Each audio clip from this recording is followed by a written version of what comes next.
오늘 함께 하실 성경은 사도행전 20장 24절 한 절입니다. 함께 읽겠습니다. 시작. 나의 달려갈 길과 주 예수께 받은 사명 곧 하나님의 은혜의 복음 증거하는 일을 마치려 하면은 나의 생명을 조금도 귀한 것으로 여기지 아니하노라. 아멘. 오늘 이 구절을 살펴보면 나의 달려갈 길, 사람의 일생, 여정 이런 뜻이고요. 주 예수께 받은 사명, 사명은 디아코니아라는 단어인데요. 관리, 봉사, 일 이런 뜻인데 디아코노스에서 파생되었죠. 디아코노스는 집사 이런 뜻이고 목사 이렇게 일하는 직분을 또 말하기도 합니다.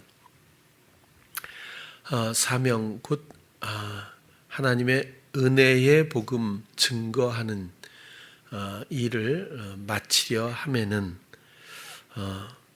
하면은 이 말은 호스라고 하는 단어인데 진대 마치려 할 진대 뭐 이렇게 되겠죠. 나의 생명을 조금도 귀한 것으로 여기지 아니하노라. 바울의 의지가 굉장히 아주 가깝게 느껴지기도 해요. 그런데 오늘 다루고 싶은 부분은 나의 생명을 푸시케라고 하는 생명은 육신의 생명입니다. 조금도 귀한 것으로 값진 것으로 그런 뜻이고 문제는 여기지 아니한다. 아니하노라라고 하는 단어는 우데이스라고 하는 단어는 아무것도 아니다 이런 뜻이에요. 그런데 여기지 이건 우리는 번역이 이렇게 되어 있는데 나의 생명을 하나님의 은혜의 복음 증거하는 일을 마치려 하면은 나의 육신적인 생명 이런 것들을 조금도 육신적인 생명은 아무것도 아니다. 가치 없다. 이렇게 별로 의미가 없다. 이렇게 얘기하는데 여기지라는 단어는 로고스이고 기지 이것은 포이에어라고 하는 단어예요. 둘 다 이제는 익숙하시죠? 그러면 여기지 않는다. 그러니까 그렇게 생각지 않는다. 이렇게 우리는 번역이 되어 있지만 나의 생명을 조금도 귀한 것으로 여기지 않는다. 이렇게 되어 있지요. 그러나 로고스 포이에어 말씀을 실행하는 것, 말씀으로 실행되어 창조되는 새로운 어떤 그 하나님의 나라의 모든 그 내용들이죠. 말씀이 창조하는 혹은 말씀을 실행하는 그 앞에 나의 육신적 생명은 아무것도 아니다. 이렇게 하는 것이 맞는 것 같아요. 그래서 로고스 포이에오라는 제목을 달았는데요. 어찌 보면 이것이 복음의 가장 근본이고 이것이 하나님의 은혜의 복음입니다. 그리고 증거하는, 여기 증거라고 되어 있지만 증언하는 이라고 되어 있는데 이것을 증언한다고 하는 것이 로고스 포이에오입니다. 그래서 바울이 한 일이 계속해서 이런 일들이었죠. 바울이 크게 보면 에베네도가 열매가 되었던 것과 그다음에 정결한 처녀 이런 단어가 있었던 것처럼 스스로를 산제물로 그리스도께 드린 사람 이걸 열매로 계속 설명을 드렸는데요. 사실은 로고스 포이에오를 통해서 그러니까 그 바울 자신 안에 있는 말씀 성령을 통해 주시는 말씀을 그대로 실행함으로 말미암아 그 말씀을 만나게 해주고 이전에 성향을 듣던 사람이 그것을 단절하고 말씀의 사람, 말씀을 실행하는 사람이 되어 변화되었다면 이전에 성향을 듣고 살았던 그 사람을 산제사로 그리스도께 드린 사람이 되겠죠. 그래서 이런 내용이 가장 복음에서 중요한 정리가 아닐까라고 생각되어 오늘 말씀을 드리는 겁니다. 고린도후서 11장 보면요. 내가 하나님의 열심으로 너희를 위하여 열심 내노니 내가 너희를 정결한 처녀로 한 남편인 그리스도께 드리려고 중매함이로다. 정결한 처녀의 내용이 무엇일까요? 그러니까 음란한 처녀를 한 남편인 그리스도께 한 남편입니다. 모두가 그리스도를 신랑으로 이렇게 맞이해야 될 텐데 한 남편인 그리스도께로 드리려고 중매를 한다. 근데 너희를 정결한 처녀로입니다. 이 정결함이 그 내용이 뭘까요? 3절에 뱀이 그 간계로 이화를 미혹해 한 것 같이 이 상황에 놓여진 사람들은 아직도 영적으로 음란한 관계가 유지되고 있는 사람인 거죠. 뱀이 그 관계로 이화를 미혹해 한 것 같이 너희 마음이 그리스도를 향하는 진실함과 깨끗함에서 떠나 부패할까 두려워하노라. 너희 마음이 그리스도를 향하는 진실함입니다. 그리스도를 향해서 헌신하는 진실함이 아니라 그리스도를 향하는 진실함과 깨끗함입니다. 우리가 그리스도를 향하는 마음이 그리스도를 향해서 진실함과 깨끗한 이것이야말로 정결한이라는 단어와 부합될 수 있다는 뜻이에요.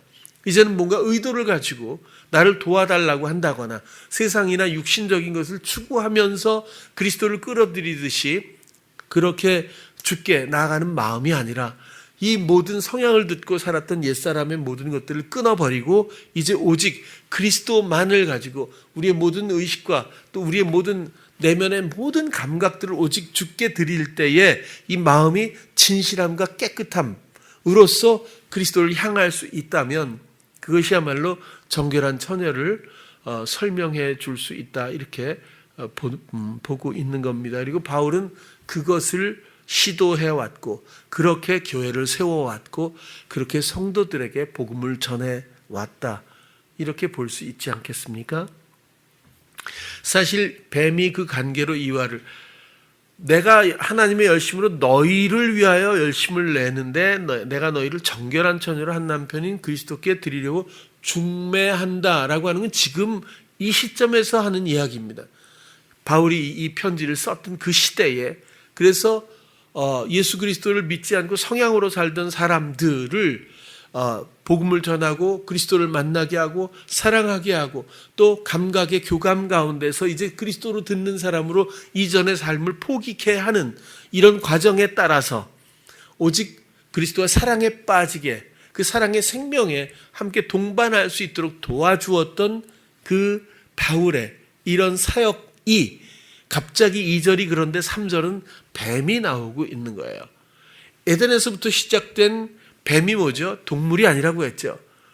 주문으로 속삭이다라는 뜻이라고 했잖아요.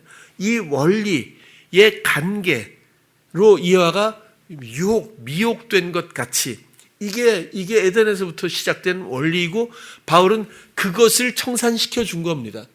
그것을 끊어버리도록 돕고 그리고 이제는 그리스도를 듣도록, 말씀을 듣도록, 그래서 말씀을 실행하는, 말씀의 다스림을 받는 이 말씀의 회복, 로고스 포이에오의 이 영역으로 사람들을 인도해 주었던 거죠.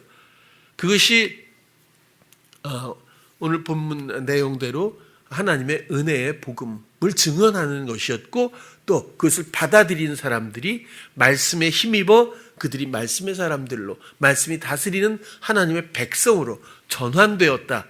이것이 전도고 이것이 복음의 중요한 요결의 내용이다, 이렇게 정리를 할 수가 있겠습니다.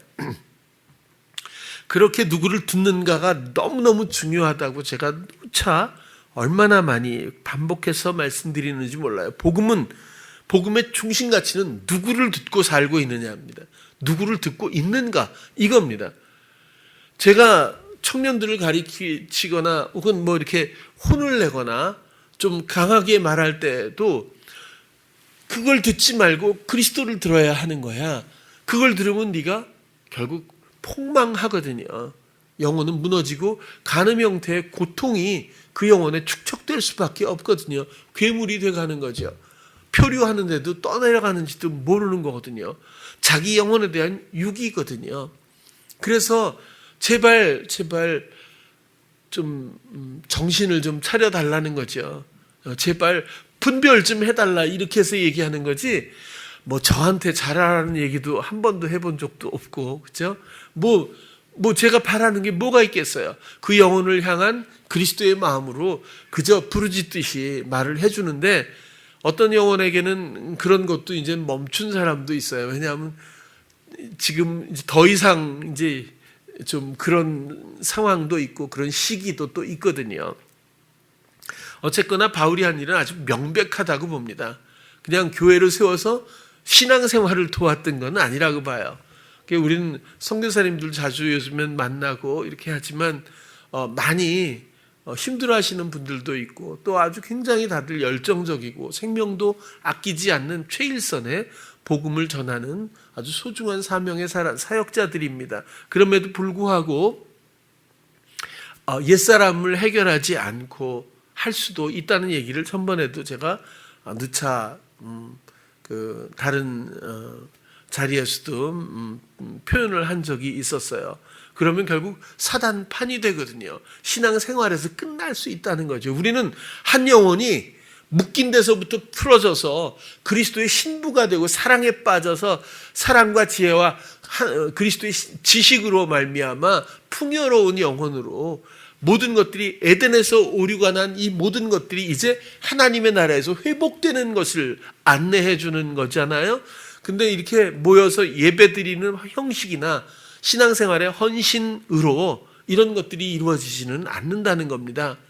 생활상의 변화가 아니라 영적인 주인의 변화이고 영적인 영역의 변화이고 그리고 누구를 듣는 관계의 전환이 확실하게 일어나야 한다. 그런 말씀을 오늘도 또 강하게 드려보는 겁니다. 세상은 사단은요. 성령은 우리가 느낀다고 했잖아요. 성령은 탁 생각이 떠오르거나 임재하시면 강하게 느껴요. 뭐 약하게 느낄 때도 있겠죠. 충분히 상대감이 느껴지지만 사단은 느껴본 적이 거의 없어요. 웬만한 분별력을 갖지 않고서는 사단을 잘 못 느낍니다. 그래서 사단은 체온과 같은 물의 온도처럼 이게 닿고 있어도 잘 모르거든요. 뒤에 숨겨놓은 손수건 같다고도 말씀을 드린 적이 있고요. 사단은 나 사단인데 이런 법이 거의 없어요. 그리고 상당히 문화적으로도 왜곡을 많이 시켜서 사단 그럼 막 이상한 괴물 이런 걸로 해가지고 사단은 징그럽고 못생겼고 거칠고 나쁘고 폭력적이야 이렇게 생각하지만 제가 볼 땐 모든 게 다 반대입니다. 아름답고 정말 지혜롭고 그리고 정말 친절하고 그리고 얼마나 돕는데 열심인지 모를 거고 그 다음에 정말 이 모든 것들이 보면 성경에도 그런 표현이 있거든요. 굉장히 아무튼 사단은 형체를 우리가 볼 수 있다면 상상하고는 전혀 다를 거라고 봐요. 그래야 속일 수 있지 않겠어요? 그런 것처럼 사단은 내가 사단인데 오늘 뭐 이렇게 해. 뭐 이런 건 이렇게 하지 마. 이렇게 하는 법이 없어. 그러면 갈등이라도 있잖아요, 우리가. 그래도 네 말은 내가 들으면 안 되잖아. 뭐 이렇게 나름대로 근데 그게 없어요. 왜? 전혀 자기 정체성을 우리에게 드러낸 적이 없거든요. 어려서 분별하지 못하는 그 시기에 이미 내 생각과 내 목소리로 자리를 쫙 잡아버렸어요. 또아리를 틀고 마음 바로 뒤에서 계속해서 지금까지 주문으로 속삭이는 그 원리가 사단일 뿐입니다. 그래서 누구를 듣느냐 계속 이 말씀을 드릴 수밖에 없는데 사단은요. 그렇다고 해서 뭐 예수님을 듣든지 사단을 듣든지가 아니에요. 그러니까 사단은요. 세상에 원래 없는 있어 보이죠. 여러분들 없다 그러면 그런가 이럴 정도로 옳고 그름을 만들어 놨어요. 하나님의 세계엔 옳고 그름이라는 게 없어요. 근데 세상엔 옳고 그름이 있는 거예요. 이거 어디서 나온 거죠? 누가 만들었어요? 뭐가 옳죠? 법도 마찬가지거든요. 어느 나라에 가면 음주운전을 하고 목소리 큰 사람이 이긴다고 해요. 근데 어느 나라 가면 음주운전하면 무슨 사형이라고 그래요. 법도 그래요. 뭐가 옳은 거죠? 그러니까 옳고 그름이라는 어떤 허구의 어떤 그 가치를 만들어 놓고 추구하게 만들거든요. 그렇게 해서 추구해서 끝나는 게 아니라 판단이 시작됩니다. 옳지 않으면 당연히 판단받게 되고 판단하게 되고 정죄하게 되거든요. 이런 허구에 의한 동력으로 인해서 실행하고 사는 이런 나름 허구의 에너지에 속해서 이렇게 끌려갈 수밖에 없는 게 인생이라는 거예요. 자식을 낳아보면 알 겁니다. 옳고 그름이 어디 있어요? 사랑하는 것뿐이죠. 잘못되면 도와주면 되잖아요. 모르면 알려주면 되잖아요. 못하면 내가 또 가르쳐주면 되는 일인데, 잘못해도 넌 잘못이야, 넌 잘 못해, 뭐 이러면 안 돼, 이렇게 키우는 분도 있겠죠. 그죠? 그렇지만 이렇게 하면 이 판단과 정죄가 한 영혼을 어떻게 죽여가는지는 스스로 다 나중에 받아보면 알게 되지 않습니까? 굉장히 어려운 원리예요. 사실은 익숙하지만 왜 그게 옳아 보이니까 최선을 다해서 그렇게 표현한 거거든요. 잘 되라고. 그러나 이것은 처음부터 속임이라는 거예요. 그렇다고 말도 하지 말고 다 괜찮아, 이거는 더 난이도가 높은 속임입니다. 주께서 하라고 하시는 대로예요. 주가 원하시는 대로, 주님이 그 영혼의 주인이니까 나는 0점이 잡힌 상태의 통로일 뿐이죠. 내 판단은 없어야 해요. 내 기준, 물론 내 소망은 있겠죠. 근데 그것도 주께 드리는 소망이지, 이 아이를 향해서 내가 어떤 기대와 같은 소망을 갖고 있는 이상은 당연히 왜곡될 수밖에 없다는 거죠. 그 자체가 또 다른 동력이 되니까 그렇거든요. 세상에는 선함과 악함이 있어요. 여러분 무협지를 보세요. 그러면 악한 부류와 이게 선한 부류가 있거든요. 그럼 악한 부류가 항상 그래요. 너희들은 선하다고 하면서 왜 이런 일을 하냐? 진짜 세상에 선함이 뭐고 악한 게 무엇이냐, 뭐 이런 얘기가 꼭 무협지에 나오거든요. 뭐 저도 옛날에 하도 많이 봐가지고 그런데, 근데 뭐 그 사람들 얘기도 일리는 있어요. 근데 이 관점에 따라도 다릅니다. 모든 것들이 진리가 아니라는 거죠. 선함과 악함을 만들어 놓고는 거기에 또 판단하게 하고 또 정죄하게 하거든요. 근데 자신은 정작 다른 사람으로부터 또 판단을 받게 하잖아요. 그러니까 서로들 이러면서 살 수밖에 없어요. 이것이 좀 완화된 인격이라고 해서 자유롭지는 않을 거라고요. 또 좋고 나쁨도 있잖아요. 좋은 걸 추구하게 해요. 근데 대부분은 허구라는 게, 예를 들어서 뭐 옛날에는 그랬잖아요. 외고에 가면 행복할 것 같아요. 중학교 때 막 열심히, 우리 학원 선교할 때 그랬잖아요, 모여서. 근데 행복한 사람은 본 적이 없어, 솔직히. 애들이 막 다 죽을 판이지, 그러잖아요. 또 뭐 좋은 학교 가면 행복할 것 같아요. 연대나 이런 데 가면 애들 모이는데 한참 걸려요. 근데 서울대 가면요, 절 기다리고 있어요. 큰 강의실을 얻어가지고 애들도 많이 모였어요. 막 둥그렇게 의자를 이렇게 해가지고 다들 저를 기다려서 한마디라도 들으려고, 도시락도 7기 도시락을 딱 사다가 놓고 대접해드린다고 딱 놓고, 그러니까 얼마나 극진하게 막 저를 기다렸는지 몰라요. 근데 연대 가도 제가 기다려야 돼. 이렇게 안 오나, 이렇게. 고대는 2번 갔어. 그리고 그냥 안 갔어요. 근데 이대는 갔다가 그냥 연대로 다 와라 이래가지고 그런 적도 있고.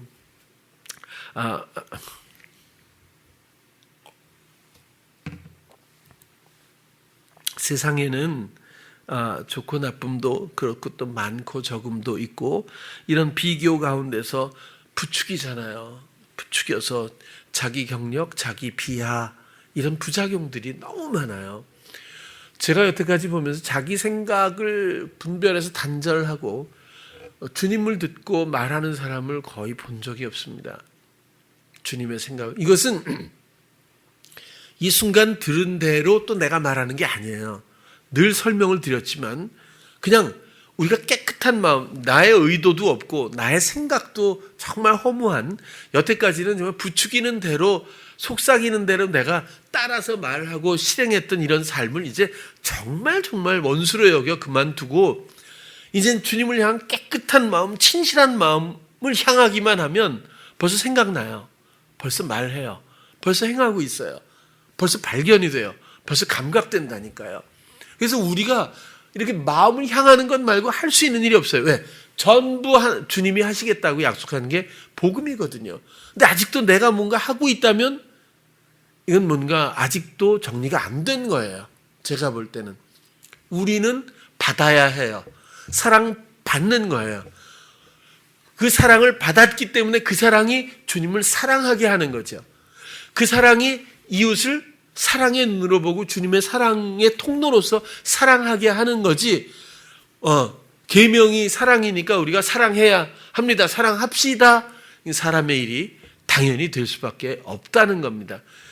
이런 흐름에서는 당연히 뱀이 미혹해하는, 주문으로 속삭이는 유혹이 이 흐름에 있다는 거예요. 이런 것들이 너무 만연이 돼서 거의 분간을 못하는 상태가 아닐까, 그런 거죠. 그래서 저는 청년들에게 또 얘기합니다. 제가 가르치는 건 생각하는 법을 가르치는 거예요. 순간에 성향적인 생각이 딱 왔는데 그거 그냥 말하고 그러고도 몰라요. 상상 속에 공상으로 말하면서도 자기가 어떤 영향력의 말을 하고 그 돌아오는 어떤 영향력에 대해서도 왜 이렇게 되는지도 모르고 그냥 그러고 있는 거거든요. 생각하는 법을 처음부터 다시 정리를 해야 돼요. 내 생각, 순간에 부추기고 성향적인 생각을 말하고 실행하는 것이 아니라 주님께 진실한 깨끗한 마음을 들여서 향해서 주께서 주시는 생각을 내가 표현하는 기대감과 기쁨으로 나의 위치를 견고하게 이제는 세워야 됩니다. 그리고 말하는 법을 가르치는 거거든요. 자기 생각을 말하면서도 그 패역을 분간을 못해요. 그러니까 아무리 좋은 얘기를 해도 자기 딴에는 굉장히 최선적인 얘기고 배려적인 말이거든요. 근데 다른 영혼을 무너뜨리게 되는 거예요. 왜? 안 무너져도 된다고 생각하는 그 순간에는 사단은 그런 무너뜨리려고 하는 의도를 가지고 우리는 인지하지 못하는 상대방의 약점을 사단은 무차별로 강타해버리거든요. 영향력을 흐르게 한다는 거죠. 사단은 이 모든 일들을 총 연출하고 있어요. 세상의 임금입니다.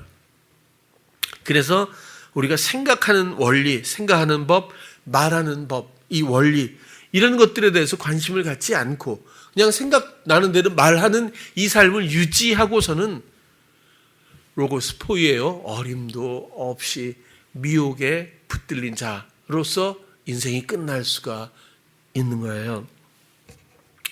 순간의 복음, 순간의 순종, 순간의 생명이 있다고 꼭 여러분들께서 생각해 주시기를 바라요. 노아는 뭐 술 먹고 안 먹고 이런 문제는 하나님은 전혀 그런 게 상관이 없었어요. 술 먹자는 얘기가 아니라 초점을 말하는 거예요. 초점을. 그게 얼마나 인격적인지 저는 모르겠어요. 노아가. 정말 뭐 고결하고 이런 사람인지 전 그런 건 모르겠어요. 성경은 단지 그가 하나님이 말씀하셨고 말씀을 그대로 실행했다는 사람이에요. 그것으로서 하나님은 의인이라고 말하는 겁니다. 하나님의 말씀을 실행한 사람, 이것이 의인이지 하나님 앞에 다른 기준이 있을 수가 없다는 거예요. 그렇게 하나님의 말씀을 실행한 로고스 포이에오의 사람은 구원을 얻게 됩니다. 생명을 얻게 돼요. 나머지 모든 만물들은 전부 다 멸절했어요. 그러나 하나님의 말씀을 실행한 사람은 구출을 받은 겁니다. 이게 그런 행위를 실행하는 대가로 뭔가 목숨을 살려준 게 아니에요. 하나님의 말씀이 다스리는 그 자체에서 얻어지는 우리가 이전의 성향으로는 도저히 상상도 하지 못하는 놀라운 풍요와 놀라운 부드러움과 친절함과 형통과 감동과 사랑과 지혜가 얼마든지 그 안에 있어요. 이전에 듣던 성향의 사람의 인생에서는 전혀 짐작할 수 없는 아름다움이 그곳에 가득합니다. 이런 전환이 있어야 한다는 거예요. 그래야 내 안에 하나님의 나라가 있다라고 말할 수 있는 것 아니겠습니까? 우리가 교회 생활한다고 하나님 나라가 여기 있다고 그렇게 말하는 건 충분치 않을 수 있다는 거예요. 실질적인 다스림이 또 우리의 기뻐하는 반응이 온전케 되어야 하나님 나라의 백성이 아니겠는가, 그런 말씀을 드려요. 아브라함도 마찬가지죠. 인격적인 문제로 하나님이 그를 의인이라고 한 것이 아니잖아요. 하나님이 말씀하셨을 때 나아갔고, 하나님이 말씀하셨을 때 아들을 바치는 그 내용이 중요한 것이 아니라 말씀을 실행했던, 전혀 깨끗한 마음이죠. 뭐 어떤 내용도 없이, 자기 기대, 바람 이런 오염 없이 말씀을 그대로 실행하는 사람, 그것이 하나님의 기쁨이고 하나님 앞에 의다, 이런 뜻입니다. 그래서 그 사람은 모든 사람들을 구원할 수 있는 그 구원의 조상이 된 겁니다. 뭘 믿죠? 믿음은 들음에서 나고 들음은 그리스도의 말씀으로 말미암죠. 요한복음 2장 5절 보면 그 어머니가 하인들에게 이르되 너에게 무슨 말씀을 하시든지 그대로 하라 하니라. 그대로 하라 포이에오입니다. 무슨 말씀을 하시든지 행하라, 실행하라. 그러면 풍요로워지는 거예요. 어떻게 이런 술이, 최상급의 포도주가 처음에 좋은 술 주고 취하면 별로 술로 이렇게 하는데 어떻게 나중에 이렇게 좋은 술이 나왔나 이러잖아요. 여러분, 술 얘기가 아니에요. 말씀을 실행하면 물이 포도주가 되는 거예요. 세상에서는 불가능하죠. 하나님의 나라에선 하나님의 뜻대로 하시는 거예요. 우리의 필요를 위해서. 하나님은 우리의 상상과 지식을 뛰어넘어서 하나님이 원하시는 뜻대로 놀랍게 이루어지는 거예요. 그 원리를 첫 기적에서 보여주고 있지 않습니까? 원리는 딱 하나예요. 말씀하시는 그대로 하라. 로고스의 포이에어입니다. 누가복음 5장 8절도 보면 베드로가 처음 예수님을 만나는 장면입니다. 시몬 베드로가 이를 보고 예수의 무릎 아래 엎드려 가로되 주여 나를 떠나소서 나는 죄인이로소이다 하니, 이 직전에 어떤 일이 있었는가 하면 밤새도록, 밤이 맞도록 그물질을 했는데 얻은 것이 없다고 그랬어요. 근데 예수님이 오셔서 말씀하시는 대로 그물을 던졌는데 얼마나 많이 잡혔는지 그 동무들을 불러서 배 2개가 잠기게 되었더라. 이렇게가 물고기 도대체 얼마나 잡혔는지 그걸 잘 모르겠어요. 근데 아무튼 동무들을 불러서 그걸 끌어올려서 그물을 배 2개가 잠기게 되었더라. 근데 여기서 이 이야기의 초점이, 그러니까 베드로가 뛰어나가서 예수 무릎 아래 엎드려 가로되 주여 나를 떠나소서 나는 죄인이로소이다. 이렇게 흘러가잖아요. 이게 어떤 의미가 있을까? 그러니까 베드로가 예수님 앞에 보여줬던 이런 행위에 대해서 교훈을 얻기보다는 영적으로 이걸 기록하게 하신 성령으로 말미암아 이런 흐름에서 우리가 알아야 할 것은 무엇일까라는 영적 교훈을 전체적으로 객관적으로 살펴본다면 사람의 수고는 몇 마리 잡았을 수도 있겠죠. 얻은 것이 없다고 하는데 한 마리도 못 잡았다고 말할 수도 있겠죠. 정확한 표현은 아니니까. 그러나 사람의 수고는 헛되다는 겁니다. 어차피 소유를 해도 이게 우리 소유인가요? 아니요. 자식도 내 건가요? 아니요. 원래부터 우리는 주인이 아닙니다. 무엇이든지. 사람의 경영이 헛되고 헛된 것이, 그죠? 전도서에 나오지 않습니까? 헛되고 헛되니 5번이나 연결돼. 헛된 거예요. 사람의 경영으로 밤을 새서 했는데도 이 어부들 아니에요. 전문가들이고 생업입니다. 근데 예수님의 말씀으로 그가 원하는 것이 넘쳐 흘러서 잠기게 될 정도고 자기 혼자서가 아니라 동무들을 다 불렀다고까지 얘기를 해요. 이 풍요로움을 어떻게 이해를 해야 되는 거죠? 이 풍요는 베드로에게 선물을 주려고 했던 의도라기보단 베드로의 마음에 갈망하는 부분을 이 많은 물고기를 잡게 하심으로 만져주셨다고 보여집니다.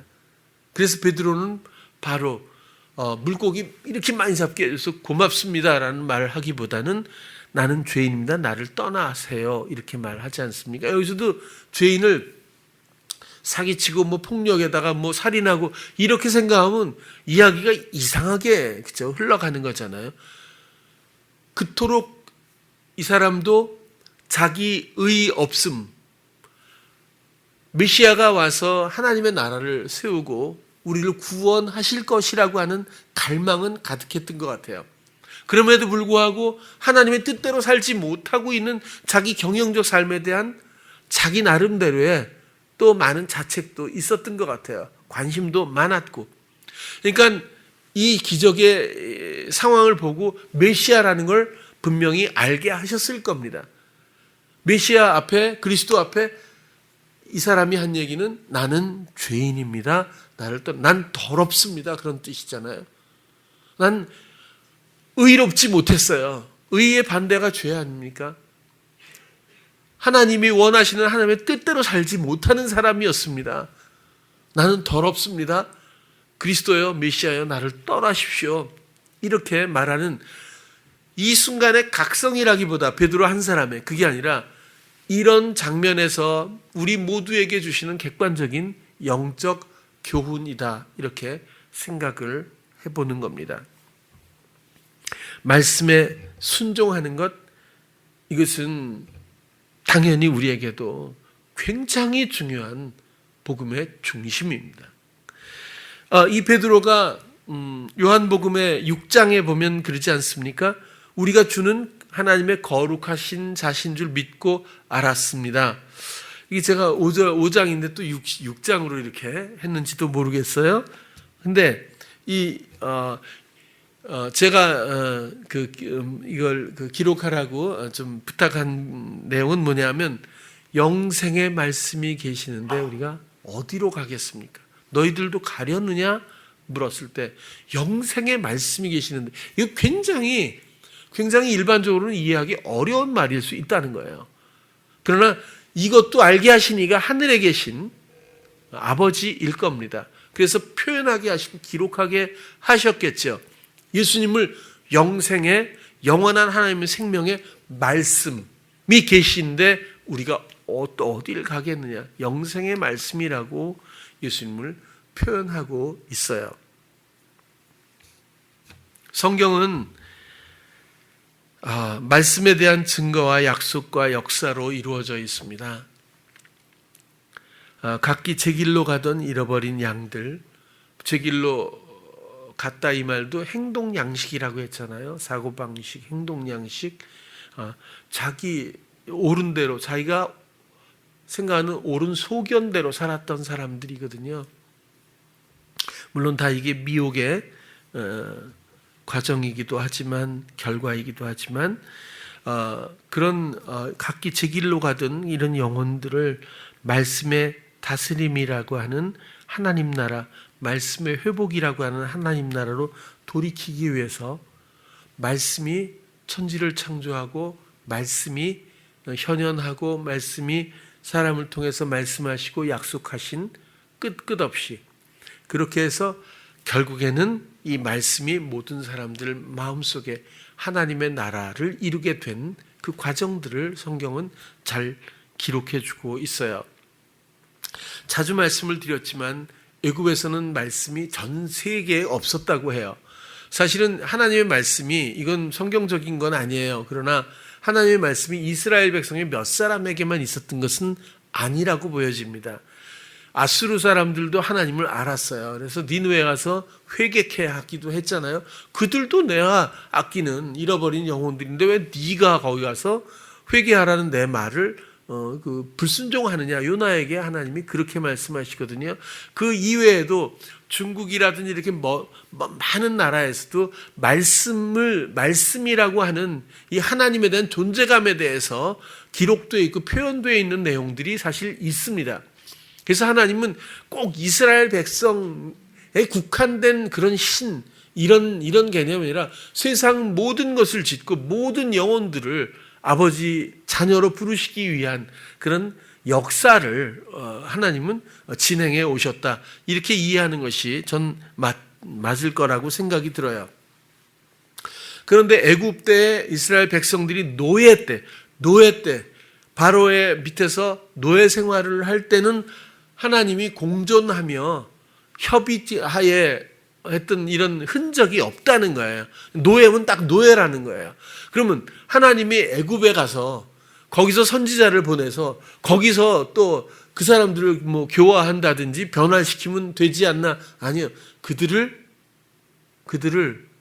일단 탈출을 시키는, 그리스도의 피의 공로로 그들을 탈출을 시켜서 하나님의 산으로 이끌어간. 그러니까 이런 옮겨감이 있어야 하는데, 영적으로 보면 옛사람 성향을 듣고 미혹해하는 대로 끌려다니면서 종노릇 주문의 무조건적인 삶을 살았던 영혼이 그리스도의 구원의 믿음으로, 그리스도를 믿음으로 그 구원의 새롭고 산 길, 그 몸을 찢은 그 길을 지나 그 피공로에 의해서 하나님 말씀 앞으로 나아가는 그런 과정이 구원입니다. 그래서 단순히 지역을 옮긴 것이 아니라 처음부터 시내산에 이들이 하나님의 산에 도달을 해서 하나님의 말씀을 받는 겁니다. 십계명뿐만 아니라 모든 모세오경에 보면 신명기에 특히 하나님이 말씀하셔서 모든 법들을, 사는 법들을 제정해 주십니다. 그것들을 지켜가는데 결국에는 이 구약의 이스라엘 백성들이 끝내는 하나님의 말씀대로 순종하지 않고 세상에 또 성향에 욕심에 자기의 원하는 대로 자기 소견대로 이렇게 돌아감으로 말미암아 마음이 부패되어 아수르에게 멸망하고 바벨론에게 다 멸망하고 그리고는 또다시 암흑기가 도래하는 거죠. 430년 동안 아무도 이때 뭐 역사가 없었다는 게 아니잖아요. 하나님의 간섭, 다스림이 아예 끊어진 상태, 다시 말하면 이스라엘 백성들에게 430년이라고 하는 완벽한 암흑의 종노릇의 시간들이 있었다. 이 기간은 무엇을 의미할까? 이런 거는 우리가 또 생각해 볼 게 많다고 봐요. 그냥 430년이라는 시간이 하나님한테 무슨 의미가 있었기 때문일까? 아니요. 여러 가지 의미가 있겠지만 적어도 애굽에서 보면 구원을 외치는 부르짖음이 극에 달했을 때 비로소 모세를 보냅니다. 가난한 마음이 되었을 때 비로소 모세를 따라 믿음을 가지고 나왔기 때문이에요. 그들이 만약에 그렇게 부르짖지 않았다면 하나님의 때가 이르지 않았겠지요. 이 430년도 마찬가지라고 보여집니다.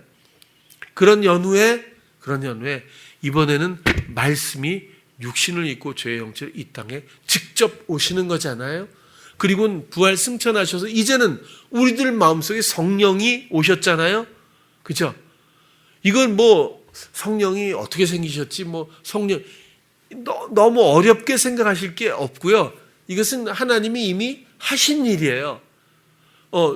성령과 뭐 많이 친하고 덜 친하고 덜 느끼고 많이 느끼고 이건 중요하지가 않아요. 하나님이 온전히 이루신 것이 우리들의 마음에 집을 삼으시고 거룩한 영으로 와주셨다는 거예요. 그리고 예수님도 이 땅에서 자의로 말하지 않고 말씀으로 제자들에게 주어서 그들이 말씀을 받아들인 것처럼 성령도 각 사람에게 말씀이신 그분을 듣고 그리고 성령이 우리에게 중보 역할을 해줌으로써 성령과의 교감으로 우리는 그분을 들을 수 있게 되었습니다. 이제 성령을 통한 이 말씀의 실행, 이것이 성도의 본분이다. 오늘 그런 말씀을 드리는 거예요. 말씀을 실행할 때 우리는 정말 전혀 다른 세계를 경험하게 돼요. 우리가 아직도 세상의 육신적인 어떤 이 목숨, 생명에, 육적 생명에서 가치를 두고 있는 게 많이 있을 거예요. 이걸 무가치하게 여기자는 게 아니에요. 그리스도로 말미암아 온전한 그리스도의 의미와 가치를 우리가 공유하자는 거예요. 자녀가 있잖아요. 그러면 이건 내 자녀가 아니야. 그러니까 뭐 내가 너무 이렇게 할 필요 없어. 이런 얘기가 아니라는 거예요. 주께서 나에게 주신 아름다운 선물이고 아주 거룩한 의무이자 정말 놀라운 기회가 아니겠어요? 그러면 그리스도로 말미암아 공유된 마음으로 이 자녀를 바라보고 그리스도의 통로되어서 그리스도의 마음으로 이 자녀가 성장하게 되고 그리스도에게 정말 말씀을 오히려 실행할 수 있는 그런 믿음의 통로가 되어 주어서 어떻게 하나님이 영광을 받으시는지, 어떻게 많은 사람들에게 하나님 은혜의 복음을 증언하게 되고, 또 잃어버린 각기 자기 소견대로 사는 모든 묶여있는 영혼들을 하나님께로 말씀 앞으로 다시 돌이키는지 우리가 볼 수 있다면 우리는 행복하고 성공적인 영적 삶을 살아왔다라고 말할 수 있지 않겠냐는 거예요. 그게 아니라 세상적인 가치를 두어서, 물론 좋은 학교 나가는 게 좀 나쁜 게 아니에요. 돈을 많이 버는 게 나쁜 거예요. 아니요. 그런 게 아니에요. 그리스도로 말미암지 않은 게 잘못이라는 거죠. 누구를 듣느냐, 이게 문제라는 게, 누구의 다스림을 받느냐, 이게 문제라는 겁니다. 물질도 하나님의 것이요, 자녀도 그렇죠. 나의 호흡도, 나의 모든 소유도, 나의 모든 생각도, 나의 마음도 당연히 그리스도 것이 되어야 나와 그리스도는 사랑하는 사이라는 거예요. 그것이 확인되지 않으면 아직 온전한 자기 자리를 못 찾을 수 있다는 거예요. 옛사람을 그대로 놔두고 예수를 온전히 사랑할 수는 없습니다. 옛사람에 몰두하고 있을 때는 430년이에요. 하나님의 다스림이 여긴 없습니다. 있는 것 같죠? 여기도 신이 있거든요.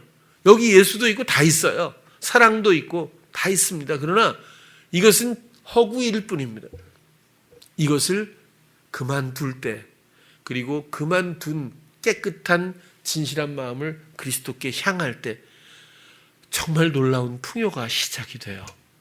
우리 영혼이 정말 원하는 것들을 아시고 채우시고 넘쳐요. 육신적인 것도 당연해요. 여러분, 살다 보면 우리는 이해 못하고 그때 왜 이렇게 어려웠는지, 또 왜 그렇게 손실이 일어났는지, 왜 관계가 파괴됐어야 했는지, 그런 시간들이 살다 보면 얼마든지 있어요. 그러나 주님을 바라보고 진실하고 깨끗한 마음으로 듣길 원하는 마음만 있다면 그것이 얼마나 큰 지혜고 사랑인지 금방 알 수 있어요. 지나보면 알아요. 근데 여러분, 지금 알았으면 좋겠다는 거예요. 그리고 알 필요도 없어요. 지금 주님이 나를 주장하시는 기쁨만 있다면 그분이 하시고 그분이 채우시고 또 그분이 인도하시는 것뿐이니까 우리는 그것으로서 만족하다는 거예요. 그것이 우리의 새로운 생명이고 사는 법이며, 그래서 우리가 기쁘게 생각도 내어드리고 마음도 내어드리고 입술도 내어드릴 수 있잖아요. 그러면 틀림없이 많은 것을 맡겨주실 거예요. 그것을 가지고 다시 주께로 돌려드려야 합니다. 주가 원하시는 대로 주께, 물질도 그렇고 재능도 그렇고 음악도 그렇고 무엇이든지 나의 모든 시간과 모든 부여하신 모든 것들을 오직 주께 내어드릴 때에 놀라운 풍요로, 그리고 부족함 없는 행복과 형통으로 반드시 지키시고 인도하실 것이다. 그렇게 생각 들어요. 그게 복음입니다. 이 땅에선 검소하고 가난하고 이것이 무슨 덕목처럼 느껴진다는 건 저는 참 동의하기가 어려운 거예요. 우리의 부요나 세상적인, 또 우리의 무슨 많고 적음, 우리의 옳고 그름, 이런 것들은 하나도 중요하지 않아요. 오직 주님, 당신이 하시는 모든 것들이 의입니다. 나는 말씀을 실행하는 기쁨으로 당신을 또 더 사랑하기를 원하는 마음으로 당신 앞에 서겠어요 하고, 순간순간마다 자녀를 보든 또 회사를 다니든 말을 하든 무슨 일을 하든 사업을 하든 목회를 하든 그렇잖아요. 언제든지 어떤 영혼 앞에서든지 오직 주님 말씀이신 그분의 말씀을 실행할 수 있는 그런 소망을 가지고 우리가 깨끗한 진실한 마음을 향하기만 할 수 있다면 그분이 하시는 모든 역사를 보게 된답니다. 그것이야말로 생명이잖아요. 그건 절대로 손상될 수 없는 하나님과의 관계이잖아요. 왜 육신을 입고 있는 이 동안도 육신에게 함몰되어서 이런 영적인 아름다운 이루신 복음의 의미와 육신적 가치를 아직도 분별하지 않고 그냥 혼합한 형태로서 안심하고 그러고 방심할 수 있는 미혹에 머무르진 않나 그런 거예요. 청년들을 볼 때마다 그런 생각을 많이 하게 돼요. 아직도 성향을 듣고 있으면서도 전혀 그 위험성을 느끼질 못해요. 그것은 정말 더럽고 패역한 거예요. 그 영혼이 더럽다는 게 아니라 사단의 이 미혹 자체가 이 영혼들을 전부 멸망시키고 더럽히는 일들이거든요. 왜 그 일에 아직도 동요하고 아직도 동조하는지 잘 모르겠다는 거예요. 여러분 깨어서 근신하고 마음으로 나아가서 진실한 마음 향하면 지성소로 말씀 앞에 나가서 성령으로 말미암는 많은 감각 가운데서 우리는 얼마든지 그렇잖아요. 멀리 있다고 하지 말라고 말씀이 마음의 생각이 입에 있다까지 얘기를 해주지 않습니까? 구약이나 신약이나. 근데 우리는 여전히 내 생각이거든요. 내 생각이 친절하면 뭘 하겠어요? 사람의 일인데.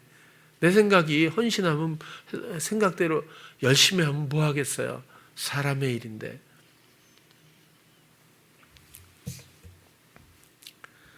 모든 것의 형통과 풍요와 온전한 사랑의 헌신이 우리 모두에게 있기를 원합니다. 복음은 로고스 포이에오로도 설명될 수 있다. 오늘은 그렇게 한번 말씀을 드리는 거예요. 진설병의 의미를 말씀드렸잖아요. 하나님을 사랑하는 자, 곧 그 뜻대로 부르심을 입은 자. 그 뜻대로 말씀드렸죠. 진설병이라고요. 하나님 자기를 위해서 저 앞에 전시하다. 무교병입니다. 누룩이 없어요. 옛사람의 흔적이나 자기 욕구나 자기 의가 없어요. 이젠 아예 없는 거예요. 누룩이 없는 무교병입니다. 그것을 새로운 믿음으로 말미암은 하나님의 백성들을 자기를 위해서 전시해 놓았지 않아요? 우리는 그곳에 있는 사람들이어야 하지 않습니까? 그런 뜻입니다. 세상에 무엇이 중요하죠? 무엇이 중요합니까? 그렇죠? 내 마음 주께 드려 주께서 피로 이루시고 생명을 내어 주셔 이루신 이 사랑 안에 거하고 하나님 앞에 기쁘게 정말 하나님과 대면하여 말할 수 있는 그런 사랑하는 찬양교회 성도님들 모두 되시기를 축원합니다. 기도하겠습니다. 사랑의 하나님, 하나님을 사랑하는 자, 그 뜻대로 부르심을 입은 자들로 우리를 삼아 주셔서 감사를 드립니다. 우리 마음에 그 어떤 것도 이젠 남아있지 않고 진실함과 깨끗한 마음을 오직 순간마다 주께 드릴 수 있도록 주님 우리를 붙드시고 인도해 주시옵소서. 이제는 오직 말씀을 실행하는 자들이 되겠습니다. 우리 마음에 집을 삼으신 말씀이신 하나님, 그분을 듣고 주님을 듣고 이제는 오직 기쁨과 소망 가운데서 믿음으로 실행하는 순종이 우리 모두에게 있게 하여 주시옵소서. 예수님 이름으로 기도드렸습니다. 아멘.